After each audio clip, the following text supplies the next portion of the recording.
তারেক রহমানের এই যে বিভিন্ন জেলায় বিভাগে যে জনসভা করছে, সেখানে বিভিন্ন প্রতিশ্রুতি দিচ্ছে। বিশেষ করে তিনি বলছেন যে ফ্যামিলি কার্ড দিবেন, কৃষক কার্ড দিবেন, তারপরে সারা বাংলাদেশে ২০,০০০ কিলোমিটার খাল খনন করবেন।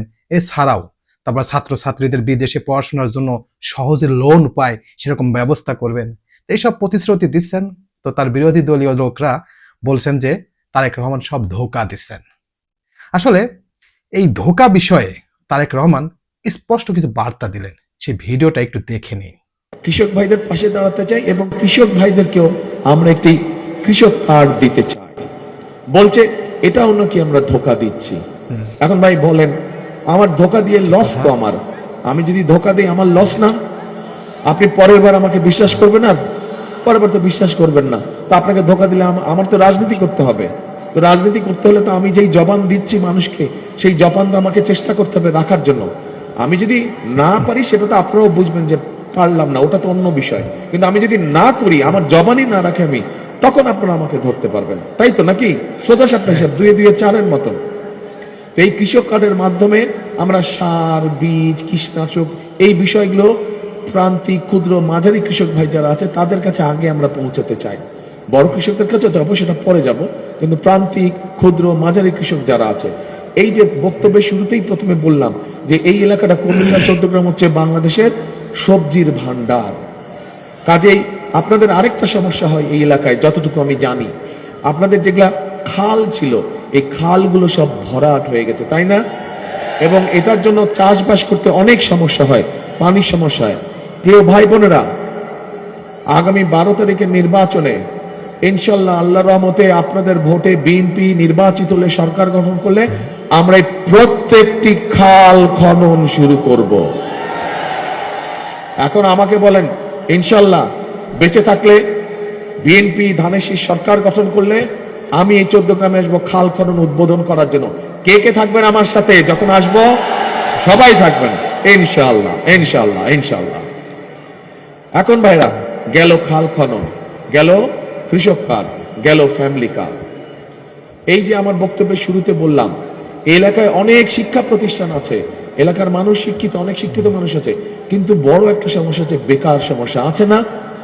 অনেক আমাদের তরুণ সমাজের সদস্য, যুব সমাজের সদস্য, শুধু 14 গ্রাম না, এই সমস্যা সারা দেশে আছে, বেকার আছে। এই বেকারদেরকে আমরা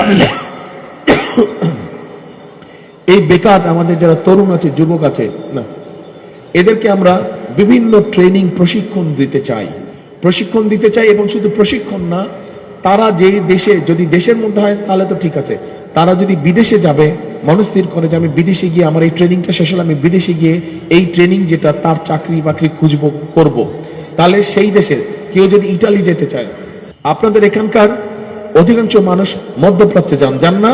সৌদি আরব, কাতার, কুয়েত, এগুলা দেশে যান এখান থেকে, তাই না? এখানে এলাকার বহু মানুষ আছে যারা এগুলা, তাই তো নাকি? কি ভাই কয় না, কথা কয় না? ওকে, আমার গলা বসে গেছে, তাও আমি কথা বলছি। তা আমি একটা জিনিস জিজ্ঞেস করলে আমাকে বলতে হবে তো, তাহলে তো বুঝবো ঠিক না বেঠিক কোনটা জানি আমি। আচ্ছা, এখন যারা মধ্যপ্রাচ্যে যান, এই যে এখানে যদি আপনাদের 14 গ্রামে যদি আমরা একটা ট্রেনিং সেন্টার করি এবং একই সাথে যদি আমরা আরবি ভাষা শিক্ষা দেই, যে প্রতিদিন চলাফেরা করতে যেই ভাষাটা লাগে সেই আরবি ভাষা শিক্ষা দেই, আপনারা কি মনে করেন তাহলে যেই ছেলেটা একটা চাকরি নিয়ে যাবে ট্রেনিং করার পরে, তার যদি আরবি ভাষা জানা থাকে তাহলে তার উপকার হবে কি ভাই? বলতে হবে তো, কথা ভুল বললাম না ঠিক বললাম? কি ভাই ঠিক বলছি? উপকার হবে? আচ্ছা ঠিক আছে। তা আমরা এইভাবে আমরা কর্মসংস্থানের চিন্তা ভাবনা করছি, যে দেশের যারা তরুণ বেকার, যুবক যারা বেকার, তাদেরকে আমরা এইভাবে করার চেষ্টা করছি।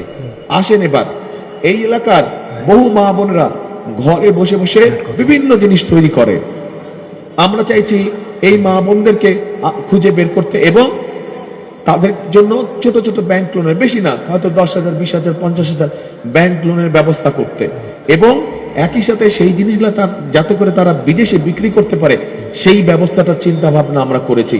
সময় লাগবে, আস্তে আস্তে করতে হবে, কিন্তু আমরা করতে চাইছি। তো শুনলেন তো, তারেক রহমান বলল, আসলে তো সত্য কথা ভাই। কেউ যদি মানুষকে কিন্তু একবারই মানুষ টেস্ট করে যে আসলে কতটুকু সত্য মিথ্যা।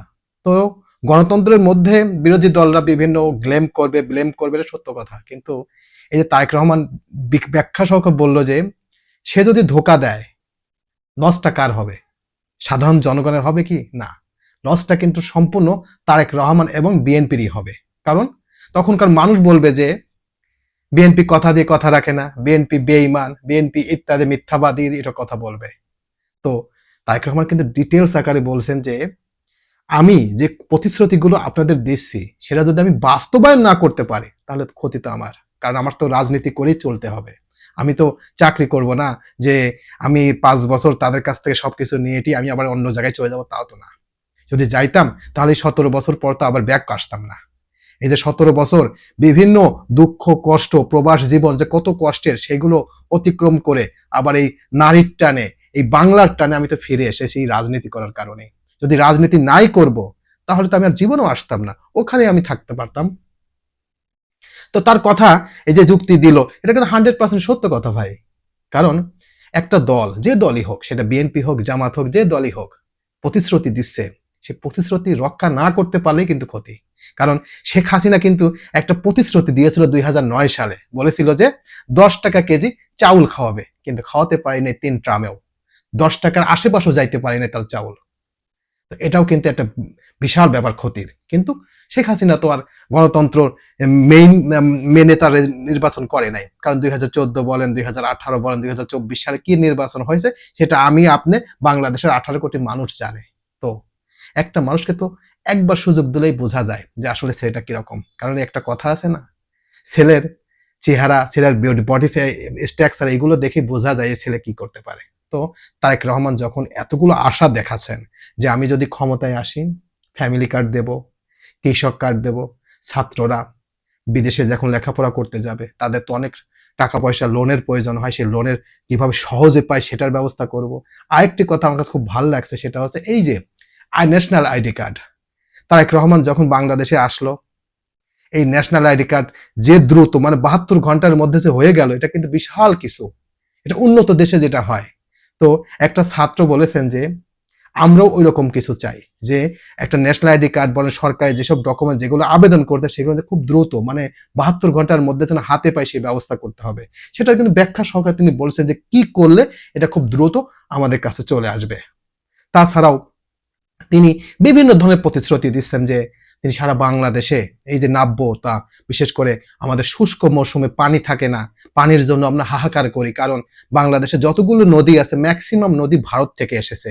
প্রত্যেকটা নদীতেই ভারত সরকার ফারাক্কা বাঁধ মতো এরকম বড় বড় ড্যাম দিয়েছে, এই কারণে পানি থাকে না। তো সেই পানি ধরে রাখার জন্য বাংলাদেশের যেগুলো মরা খালগুলো ছিল কোনো এক সময়, এখন মরে গেছে, সেই খালগুলো খনন করবে, প্রায় 20,000 কিলোমিটার সেই কার্যক্রম করবে। এবং তরুণরা যাতে আরো টেকনোলজি খাতে, বিশেষ করে কারিগরি শিক্ষায় ভালো কিছু করতে পারে, সেটার একটা প্রতিশ্রুতি দিয়েছেন। তো এগুলো যদি সে বাস্তবায়ন না করতে পারে ক্ষতি তো তারই হবে, এটা তো চিরন্তন সত্য কথা।